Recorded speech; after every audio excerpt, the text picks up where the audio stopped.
పల్నాడు జిల్లా మెప్మా కార్యాలయంలో junior assistant రోజారావుపై మహిళా ఉద్యోగిని తీవ్ర ఆరోపణలు చేశారు. మహిళా ఉద్యోగులను మానసికంగా వేధిస్తూ అసభ్యకర వ్యాఖ్యలు చేస్తున్నారని మెప్మా ఐబీ పద్మజ ఆరోపించారు. ఉద్యోగుల దుస్తులు, మేకప్, భోజనం వంటి వ్యక్తిగత విషయాలపై అనుచిత వ్యాఖ్యలు చేయడంతో పాటు లంచాలు ఇస్తేనే బయోమెట్రిక్ హాజరు నమోదు చేస్తున్నారని, ఇవ్వని వారి జీతాల్లో అక్రమంగా కోతలు విధిస్తున్నారని ఆమె ఆరోపించారు. హెడ్ ఆఫీస్ సమావేశానికి వెళ్లినప్పటికీ తన వారం రోజుల జీతాన్ని కోత విధించారని, దీనిపై ప్రశ్నించగా దుర్భాషలాడారని తెలిపారు. గతంలో కూడా ఆయన ప్రవర్తనపై ఫిర్యాదులు ఉన్నాయని పేర్కొన్న పద్మజ, మహిళా ఉద్యోగుల గౌరవానికి భంగం కలిగిస్తున్న రోజారావుపై తక్షణమే కఠిన చర్యలు తీసుకోవాలని డిమాండ్ చేశారు. నా పేరు పద్మజ.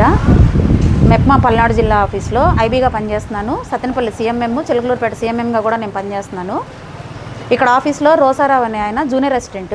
ఇక్కడ స్టాఫ్ ఎవరూ లేరని ఆయనకి అడ్మినిస్ట్రేటివ్ ఆఫీసర్ ఇన్ఛార్జ్ ఇచ్చారండి మా పీడీ గారు. గత కొన్నాళ్ళుగా నేను ఇక్కడికి ట్రాన్స్ఫర్ అయ్యే సంవత్సరం అయింది. ఈ సంవత్సర కాలంగా ప్రతిరోజు ఇక్కడ ఆడవాళ్ళని వేధింపులు గురి చేస్తూనే ఉంటాడు. మేకప్లు వేసుకొని వస్తారు, బాక్సులు తెచ్చుకొని తింటారు, పని పాట లేదు వీళ్ళకి, వస్తారు పోతారు, ఇదే పని అంటాడు. కుక్కలాగా వాక్కుంటున్నారా అంటాడు, నోటుకొచ్చినట్టు తిడతాడు. మా అందరివి జీతాలు కట్ చేస్తాడు. ఆయనకి డబ్బులు ఇస్తేనేమో బయోమెట్రిక్ అటెండెన్స్ ఏ టైంలో వేసినా అందరికీ ఫోన్ చేసి నీకు జీతం తగ్గింది, ఎందుకు తగ్గింది అని అడుగుతాడు. డబ్బులు ఇవ్వకపోతేనేమో జీతాలు అందరికీ కట్ చేసేసి పంపిస్తాడు. నేను ఈరోజు నాకు వారం రోజులు జీతం తగ్గింది, ఎందుకు తగ్గించి పంపించారా అని అడిగితే, ఎందుకు కుక్కలాగా వాగుతున్నావు నువ్వు, నీకు సమాధానం చెప్పాల్సిన అవసరం నాకు లేదు, నీ చేతనైన చోట చెప్పుకో అని తిడుతున్నాడు నన్ను. ఇదైతే మాత్రం అసలు హర్షించదగ్గ విషయమే కాదండి. నేను 2 రోజులు హెడ్ ఆఫీస్కి మీటింగ్కి వెళ్ళా, ట్రైనింగ్కి వెళ్ళా. కనీసం పీడీ గారికి నేను చెప్పి పీడీ గారి పర్మిషన్తో మేము వెళ్ళాం. కనీసం జీతం తగ్గినప్పుడు పీడీ గారికి చెప్పాలి, అడగాలి. ఏమి అడగకోకుండా హెడ్ ఆఫీస్కి జీతం రికమెండ్ చేసి పంపించేశాడు. ఎందుకు తగ్గింది అని అడిగితే ఈరోజు నోటుకొచ్చినట్టు నన్ను తిడుతున్నాడు. ఇదైతే మాత్రం చాలా చాలా బాధాకరమైన విషయం అండి. పనిచేసే చోట ఆడవాళ్ళని ఇలా మాట్లాడడం అనేది చాలా తప్పు.